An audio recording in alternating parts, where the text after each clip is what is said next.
ভাঙচুর লুটপাট কখনো সমাধান হতে পারে না, বরঞ্চ এটি একটি বিশৃঙ্খলা ডেকে আনে। ভালো করতে যা খারাপ করে আসবেন এগুলো কেউ পছন্দ করবে না।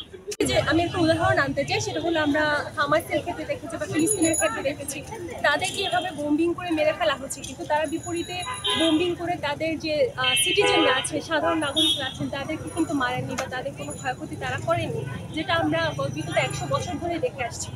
এক্ষেত্রে বর্তমানে আমাদের দেশে যে ঘটনাটা হয়েছে, এটা অবশ্যই নিন্দার দাবিদার, এবং আমি এক্ষেত্রে এখন পোষণ করছি না, কারণ আমরা বিভিন্ন মুসলিম কান্ট্রি, বিশেষ করে আমি টার্কিতে দেখেছি, তারা বয়কটের জন্য প্রতিবাদ করছে।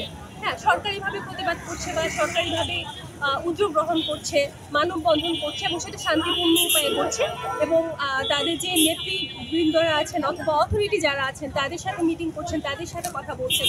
এক্ষেত্রে ভাঙচুর লুটপাট কখনো সমাধান হতে পারে না, বরঞ্চ এটি একটি বিশৃঙ্খলা ডেকে আনে।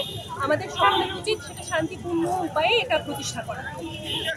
যারা অ্যাকচুয়ালি উদ্দেশ্য নিয়ে আসে তারা কখনোই এরকম ভাঙচুর বা এই যে বাটার শোরুমে এইভাবে মানুষজন উপর থেকে দেখতেছি যে জুতা ফালাইতেছে, তারা তো কখনোই এখানে এইসবের জন্য আসবে না, তাই না?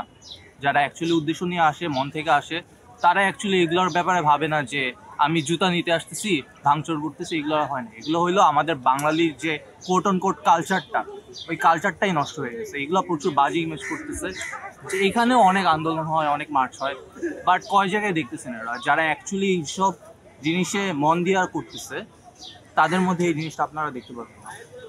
এখন এগুলার ঠিক করবেন কেমনে? মানুষের মধ্যে এটা থাকবে, আছে অনেক আগের থেকেই। এগুলা এখন আপনি অ্যাভয়েড করেন, বাস এটাই, আর কিছু বলার নেই এখানে। প্রতিবাদের জায়গায় কিন্তু যারা এই ভাঙচুরগুলো করছে তারা তো এটা এক প্রকার অন্যায় করছে। কারণ দেশের মধ্যে যারা হচ্ছে ওনারা হচ্ছে যেমন কেএফসি, তারপরে বাটা, ওরা যারা আছে ওরা তো হচ্ছে দেশের মধ্যে ইনভেস্ট করছে।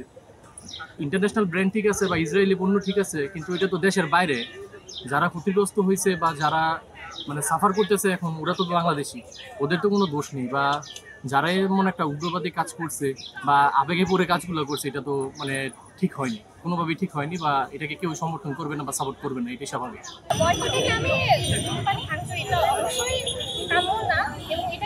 একটি গোষ্ঠী নিজেদের স্বার্থ উদ্ধারই করছে বলে আমরা মনে করছি, এবং অবশ্যই সিসিটিভি ফুটেজে যাদেরকে দেখানো হয়েছে যে লুটপাট করছে, ভাঙচুর করছে, তাদেরকে তো অবশ্যই আইনের আওতায় আনা হবে, বিদ্রোহ করা হবে, এবং তারপরে নিশ্চয়ই এটা উন্মোচিত হবে যে এটা আসলে সাধারণ জনগণ অন্য কিছু এর পেছনে আছে, অন্য কোনো স্বার্থ, সেটা আসলে পরেই বোঝা যাবে।